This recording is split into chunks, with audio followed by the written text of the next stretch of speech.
Bourgoin, alors avant-dernier au classement et avec un impératif besoin de victoire, recevait dans son stade Pierre Rajon Aurillac, alors second du classement et meilleure attaque de Pro D2. Sous un brouillard isérois de saison, les Cantaliens s'en remettent dans les premiers instants à la capacité à occuper et à scorer de leur ouvreur Maxime Petitjean. Après le travail de ses avants, celui-ci répond notamment au coup de pied de Bosviel pour le camp d'en face, par ce drop, plein axe, et Aurillac de mener 9-3 à la 20e. Moins frileux et plus joueur, le CSBJ insiste avec ses avants, rentre dans les 22 mètres, et le talonneur Kribache s'extirpe de regroupement et croit même aller à l'essai après cette superbe percée, mais il est repris au tout dernier moment. L'action va rebondir sous les poteaux et les locaux parviennent tant bien que mal à conserver le ballon. On tente d'y aller en force par deux fois avec les gros, mais ça ne passe toujours pas. Il va bien falloir plusieurs temps de jeu supplémentaires avant que la munition ne soit donnée aux trois quarts et enfin à Insardi démarqué en bout d'aile pour le premier essai de Bourgoin, le premier essai du match. On est alors à quelques secondes de la pause et à 8-9 à la marque.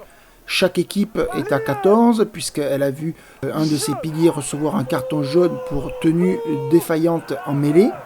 Mais les Célé-Grenats décident d'insister sur ce secteur de jeu à 5 mètres de l'embut. Ce choix et ce dernier effort vont être payants.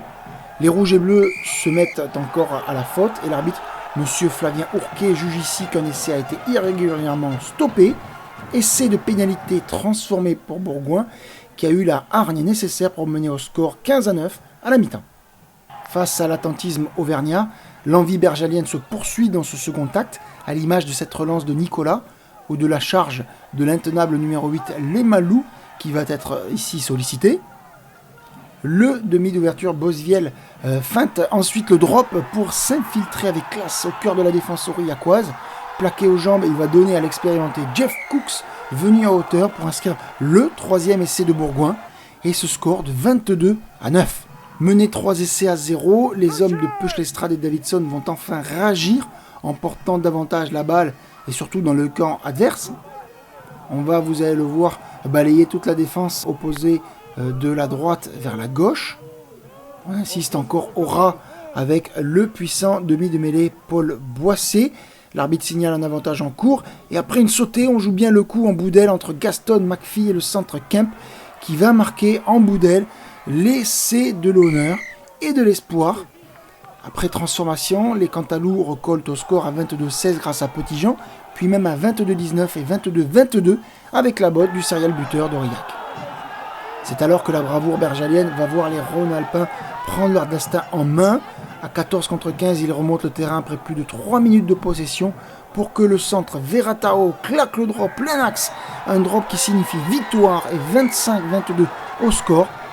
Ce drop qui survient après plus de 20 ans de jeu entérine le succès mérité des hommes de Lairle et Péclier qui se donnent de l'air au classement dans un objectif de maintien. Aurillac doit se contenter du bonus défensif, n'ayant pas mis les ingrédients suffisants pour obtenir davantage sur ce déplacement toujours difficile en terre iséroise.